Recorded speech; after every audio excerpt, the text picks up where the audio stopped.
Good morning friends. आज हम BFM में के यूनिट 1 का रिवीजन एज ए पार्ट 2 करेंगे। एक्चुअली हम लोगों ने पार्ट 1 में कुछ व्हाट इज फॉरेक्स फॉरेक्स और उससे रिलेटेड कुछ टॉपिक्स देखे थे। आज हम देखेंगे फॉरेक्स की डीलिंग जो है हमारा बैंक और ब्रांच या कौन सी डिपार्टमेंट करती है, कैसे करती है और उसके क्या क्या पार्ट हैं। तो फॉरेक्स का बेसिकली जो होता है foreign exchange dealing room operations, ये जो होता है हर बैंक का एक कोर पार्ट है या कोर बिजनेस ब्रांच कह सकते हैं आप इसको, जहाँ पे फॉरेक्स डीलिंग रूम जो है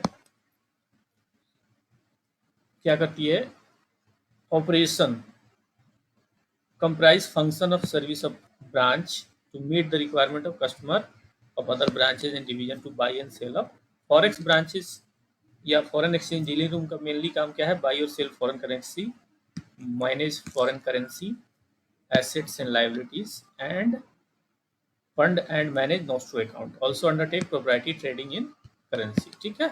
अब इस ये मेनली जो है फॉरेन एक्सचेंज डीलिंग रूम का पार्ट होता है। क्या, buy and sell foreign currency, manage foreign currency asset liabilities and manage nostro account. ठीक है। अब basically foreign dealing exchange dealing room जो होता है, ये इसका जो है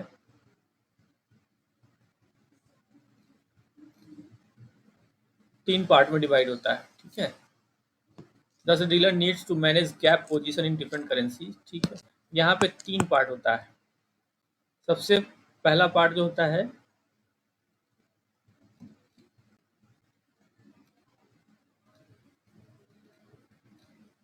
फ्रंट ऑफिस जिसे बोलते हैं हम।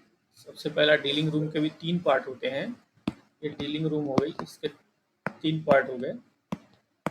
फर्स्ट में हो गया फ्रंट ऑफिस, सेकंड में हो गया मिड ऑफिस एंड थर्ड हो गया बैक ऑफिस। ठीक है। तो ये तीनों जो ऑफिस होते हैं इनका डिफरेंट डिफरेंट अपने अपने इनको वर्क असाइन किए गए हैं। तो जो फ्रंट ऑफिस होती है इसका मेनली काम होता है डीलिंग करना। ठीक है। इसका मेन काम है फ्रंट ऑफिस का डीलिंग।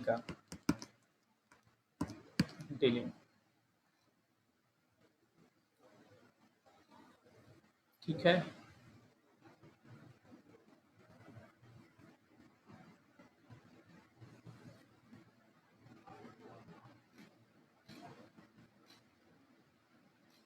ठीक है। जितने भी डील किए जाते हैं फॉरेन करेंसी के सारे या सेल परचेज जो भी होता है, ये सेल परचेज एवरीथिंग जो है ये फ्रंट ऑफिस करता है। ठीक है। बैक ऑफिस का काम क्या है, यहाँ देखिए बैक ऑफिस का जो मेन काम होता है, जो अदर पार्ट होता है डीलिंग रूम का, इसका काम का है प्रोसेसिंग ऑफ डील। जितने भी फ्रंट ऑफिस ने डील किए हैं उसकी प्रोसेसिंग करना, अकाउंटिंग करना और रिकॉन्सिलेशन करना। ठीक है। और बैक ऑफिस को आप कह सकते हैं, back office is both supportive as well as checking role over the dealers dealing room. जितने भी फ्रंट ऑफिस में डीलर्स बैठे होते हैं जो ट्रांजेक्शन्स करते हैं, उन सारे का सेटलमेंट जो है, प्रोसेसिंग, सेटलमेंट, रिकॉन्सिलेशन, ये सब बैक ऑफिस से होता है। और मिड ऑफिस का काम क्या है, तीसरा होता है मिड ऑफिस। मिड ऑफिस का काम है रिस्क मैनेजमेंट का। ठीक है।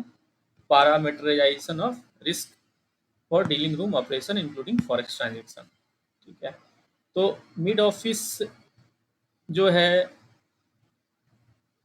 Is also suppose to look after the compliance. Mainly इनका काम है कंप्लायंस का, कंप्लायंस वेरियस गाइडलाइंस इंस्ट्रक्शन। बस सिंपल सा याद रखिए, फ्रंट ऑफिस जो होती है ये, इसमें बहुत सारे डीलर होते हैं और डीलर जो है डीलिंग करते हैं, cell purchase of security, cell purchase of assets and liabilities, maintaining nostro accounts and everything will be deal by is front office. Back office का काम क्या होता है, processing of deals, account reconciliation and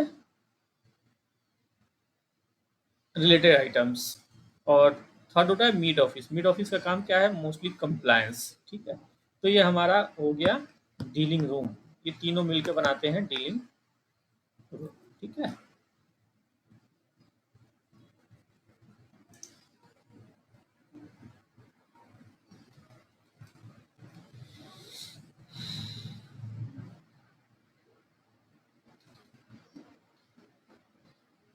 next देखते हैं management and control of dealing room. Management and control of dealing room, ठीक है। Reserve bank of India जो है एडवाइस करती है इनके, has advice that the board of director of bank should frame an appropriate policy and fix suitable limit for forex dealing rooms. अब एक चीज़ आप ध्यान रखिएगा, फॉरेक्स जो डीलिंग रूम्स होती हैं, ऐसा नहीं है कि इनको जो है अगर बैंक के पास 40,000 करोड़ का जो है एसेट्स है तो पूरा मार्केट में डाल देना है, नहीं। इनके लिए भी एक डीलिंग फिक्स होता है, day light limit, overnight limit, ऐसे करके फिक्स होता है। 200 करोड़, 400 करोड़, 500 करोड़, जो इनका बोर्ड ऑफ डायरेक्टर्स जो है वो लिमिट फिक्स करता है, ठीक है। The management of the dealing room operation focus on risk associated with the foreign exchange. अब यहाँ पे देखिए, the major risk associated with foreign exchange dealing room operation where the management needs to frame policy, keep constant vigil, can summarise, ठीक है। तो major risk क्या क्या होते हैं जो डीलिंग होता है उसमें?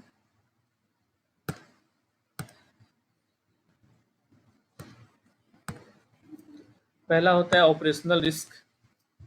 ऑपरेशनल रिस्क है तो ये क्या होगा, कैसे आएगा? It is risk arises on account of the human errors. Human errors के बेसिस पर जो रिस्क अराइज होते हैं, टेक्निकल फॉल्ट्स होते हैं, इंफ्रास्ट्रक्चर ब्रेकडाउन होते हैं, क्वालिटी सिस्टम्स होते हैं, procedure and lack of internal होती है ऑपरेशनल रिस्क।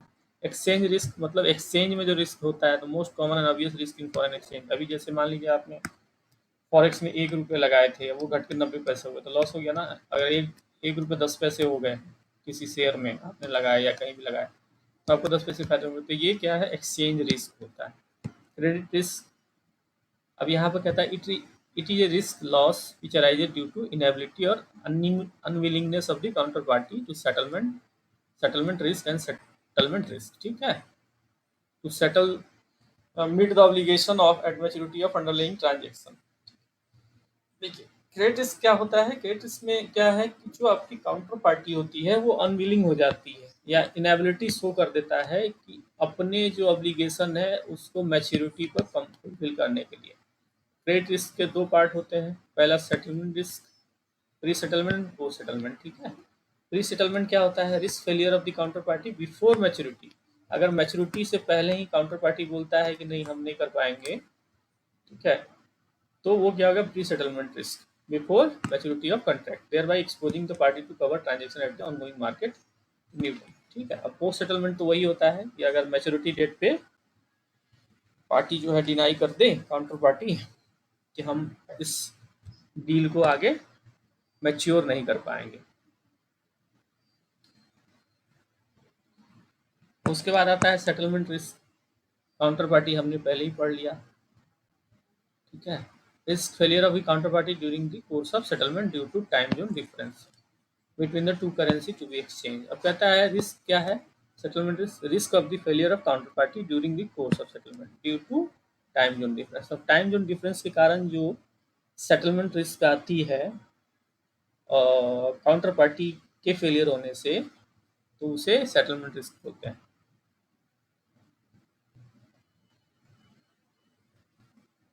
तो लिक्विडिटी रिस्क क्या आता है?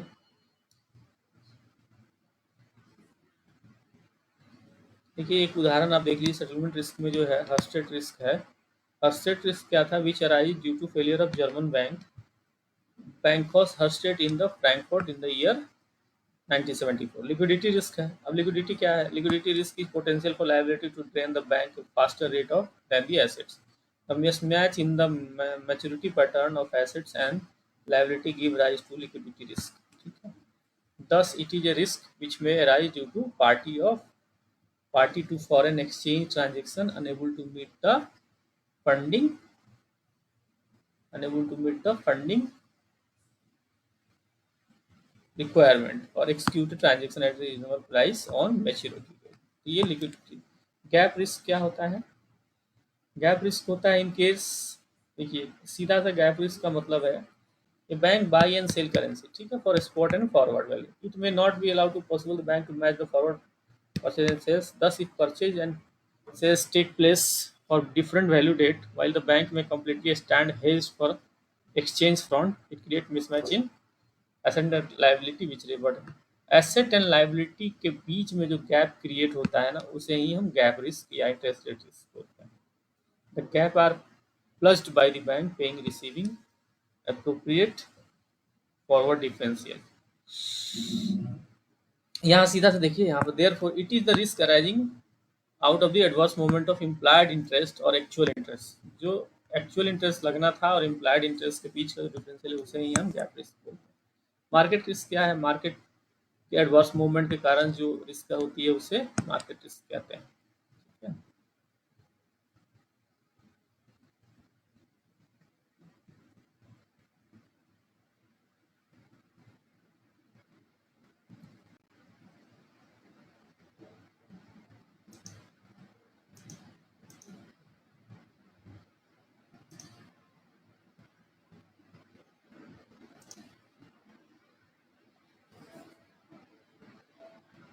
लीगल रिस्क क्या है? Legal risk is the risk arising out on account of non enforceability of contract against the counter party. कोई भी आपने कॉन्ट्रैक्ट किया बट वो नॉन इन्फोर्सिबल हो गया तो उसे लीगल रिस्क बोलते हैं। सिस्टमेटिक रिस्क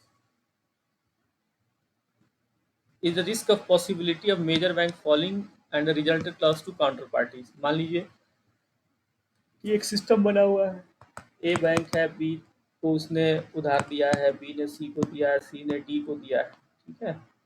अब बीच में सी अगर डिफॉल्ट कर गया तो इसके पैसे डूब गए, इसके तो डूबे ही, और इससे रिलेटेड फिर इसके डूबे, तो ये सिस्टमेटिक रिस्क हो जाता है। कॉन्ट्री रिस्क क्या होती है? It is a risk of counter party situated in different country. तो एक पार्टी है जो डिफरेंट कंट्री में सिचुएटेड है और उसने जो है कॉन्ट्रेक्चुअल ऑब्लिगेशन को क्या है नहीं पूरा कर पाया ड्यू टू लोकल गवर्नमेंट के रेगुलेशन या पॉलिटिकल इकोनॉमिक इनस्टेबिलिटी के कारण, तो उसे कंट्री रिस्क बोलते हैं। सॉवरेन रिस्क क्या होता है? ये सब रिस्क है ओवरऑल कंट्री रिस्क का, that state-owned entity themselves quoting their sovereign status, claiming immunity from the recovery proceedings of the fulfilling any obligation had they had agreed to, as in these cases the sovereign status cannot be questioned in court of law। ये sovereign risk हो गया government के कारण जो होती है। अब हम लोग फ्रेंड्स देखते हैं फेडाई रूल्स। फेडाई की गाइडलाइंस क्या है? The Reserve Bank of India, being a central bank of the country and the custodian of the nation of foreign exchange reserve, has prescribed guidelines for authorized dealers permitted by it to deal in foreign exchange and handle the foreign exchange। FEMA 99 में आया था ना, FEMA 99। ठीक है।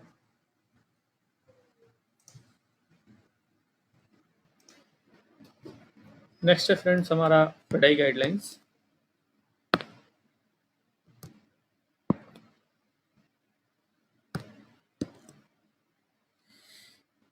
तो कहता है reserve bank of India being the central bank of the country and the custodian of nation foreign exchange reserve has prescribed guidelines for authorised dealers. ठीक है। ऑथराइज्ड डीलर्स के लिए कुछ गाइडलाइंस दिया है, permitted by it to deal in foreign exchange and handle foreign currency transaction, FEMA 99। also prescribe rules for person cooperates and handling foreign currency also transaction domain। ठीक है।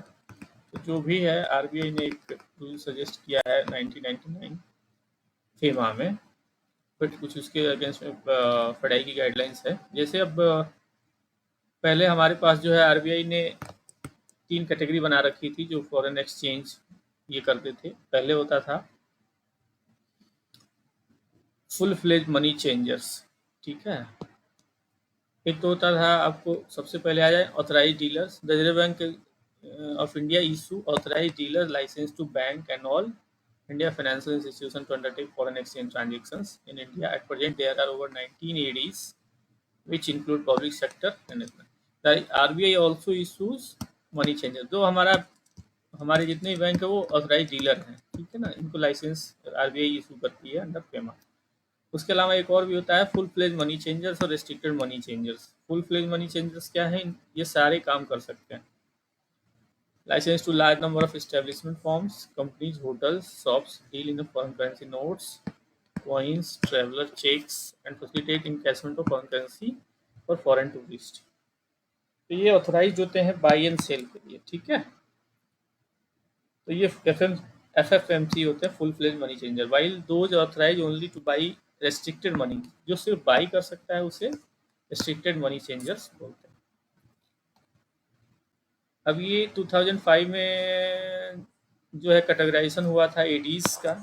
AD जितने भी होते हैं डीलर्स होते हैं, तो उसमें एडी कैटेगरी 1 होता है, एडी 2, एडी 3, ठीक है। तो एडी 1 में जितने भी होते हैं फाइनेंशियल इंस्टीट्यूशंस होते हैं, डीलर बैंक्स होते हैं, और जितने अदर इंटिटीज जो होते हैं और इनको all type of foreign exchange transaction करने के लिए अलाउ किया, उसे अथराइज कैटेगरी 1 में डाला गया है। 2 में कौन सा है? जो बाई एंड सेल कर सकते हैं, अंडरटेक सेल और purchase of foreign currency, traveller cheques, ठीक है। तो इसे हम कहते हैं फुल प्लेज मनी चेंजर्स। अब एडी कैटेगरी 3 में है, तो इसे बोलते हैं रिस्ट्रिक्टेड मनी चेंजर्स, जो सिर्फ परचेज कर सकता है, उसे रिस्ट्रिक्टेड। और फॉरेन एक्सचेंज ऑपरेशंस, अब फॉरेन एक्सचेंज ऑपरेशंस जो होता है अंडरटेकन विदाउट एनी बाउंड्रीज और control can adversely affect the movement of exchange rate and the value of currency besides profitability of entity dealing in A arrogant manner.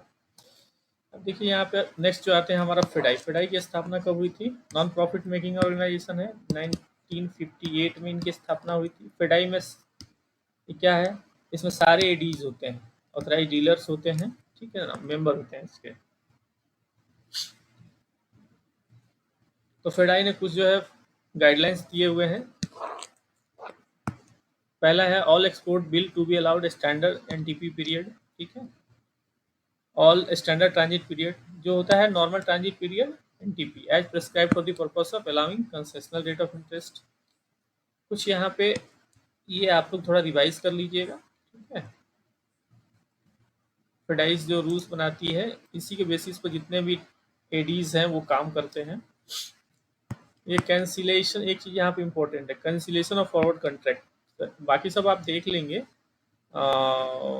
Cancellation of forward contract जो है ना, all contract which have matured and have not been picked up shall be automatically cancelled on 3rd working days. जो भी mature हो गए हैं और वो अभी तक ये नहीं करे गए हैं, मैच्योरिटी क्लेम नहीं करी गई है, तो वो 3rd वर्किंग डे पे कैंसिल हो जाएगा। और हमेशा ध्यान रखें कि ऑटोमेटिक अपोजिट टीटी रेट पे कैंसिल होता है, ठीक है। अगर बाई का केस है तो सेल होगा, सेल का केस है तो बाई का केस, ठीक है। और in the event of delay of payment interbank forensic currency fund interest 2% के हिसाब से लगेगा over time rate. In the event of delay payment rupees settlement interest for delayed payment 2% above लगेगा द एनएससी में बोल, ठीक है। ऑल करेंसी जो भी कोटेड होगी वो per unit of foreign currency बराबर INR, वाई जेपीवाई इंडोनेशियन रुपी आज टू बी कोटेज 100 यूनिट, ठीक है। हमारा होता है ना 1 USD इक्वल टू INR, ठीक है। लेकिन ये चार जो करेंसीज है, Japanese yen, Indonesian rupiah, Kenyon shilling, ये क्या 100 के इसमें कोट होंगे।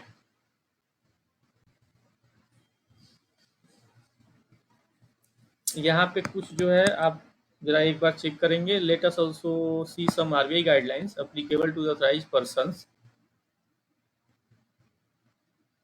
with regard to their operation and risk management of their own asset liability to protect their own. देखिए एडी कैटेगरी बैंक्स जो हैं, category bank allowed to open close rupee account non interest bearing in terms in the name of overseas branches और corresponding. ये Pakistani bank को छोड़ के जो है ना, पाकिस्तान में except Pakistani bank operating outside Pakistan without prior reference to RBI, कहीं भी जो है ना ओपन और क्लोज कर सकता है, ठीक है। अगर इसको क्या है, opening rupee account in name of exchange houses for facilitating private remittance through exchange houses require prior approval. AD category 1 bank है, open close foreign currency account approved to route foreign exchange transaction hand by them. Banks are allowed to maintain balance in this account as per approved, ठीक है। AD category 1 banks are free to undertake investment in overseas market. Overseas market में investment कर सकता है in money market instrument and debt instrument issued by foreign state with the residual maturity less than 1 year. Surplus fund जो होगा nostro में, ये utilise किया जा सकता है for granting loan to resident constituent for the meeting their foreign exchange, ठीक है।